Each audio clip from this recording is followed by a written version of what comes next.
কারবালা মুসলিম ইতিহাসে এক বিয়োগান্ত ঘটনার স্থান, যেখানে ৬১ হিজরিতে ১০ মুহররম হযরত মুহাম্মদ সাল্লাল্লাহু আলাইহি ওয়াসাল্লামের নাতি ইমাম হুসাইন রাদিয়াল্লাহু তাআলা আনহু শাহাদাত বরণ করেন। ইয়াজিদ বাহিনীর নির্মমতায় শহীদ হন তার দুগ্ধপোষ্য শিশুসহ সঙ্গী প্রায় সব পুরুষ সদস্য। ইমাম হুসাইন রাদিয়াল্লাহু তাআলা আনহুর শাহাদাত নিপীড়নের বিরুদ্ধে প্রতিবাদ ও মহান আল্লাহর পথে অবিরাম সংগ্রামের প্রেরণা। ১০ মুহররমের আগের দিন ৯ মুহররম থেকেই শোক পালন করেন শিয়া সম্প্রদায়ের লোকজন। দিনটিকে তাসুয়া বলেন তারা। ১৩৫০ বছর পরও গ্রীষ্মের প্রখর রোদেও তাই তাসুয়ার দিনে কারবালায় ঢল নামে হাজারো শোকার্ত মানুষের। ৪০ থেকে ৫০ ডিগ্রি সেলসিয়াস তাপমাত্রা উপেক্ষা করে মুরসিয়া ক্রন্দনে স্মরণ করেন সেদিনের ঘটনা।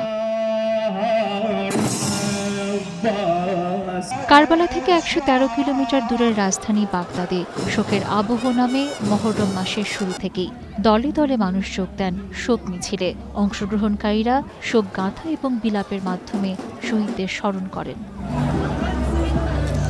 ইরাকের আরেক শহর নাজাফে শোক মিছিলে শিকল দিয়ে শরীরে আঘাত করেন অংশগ্রহণকারীদের কেউ কেউ, যা বিশ্বজুড়েই তাজিয়া মিছিলে সাধারণ চিত্র।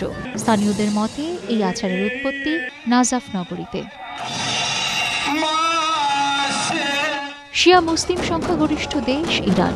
ইমাম হুসাইনের শাহাদাত স্মরণে রাষ্ট্রীয়ভাবে নানা আনুষ্ঠানিকতা পালন করে দেশটি। তবে এবার আরেকটি কারণে দিনটি বেশ তাৎপর্যপূর্ণ। ইরানের সর্বোচ্চ নেতা আয়াতুল্লাহ আলী খামেনি ইসরায়েলের সাথে যুদ্ধের পর প্রথম জনসম্মুখে আসেন আশুরার অনুষ্ঠানে।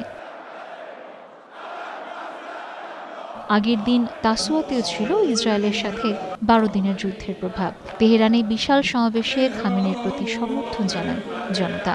কণ্ঠে ওঠে যুক্তরাষ্ট্র ও ইসরায়েল বিরোধী slogan. Sabina Sultana, star news.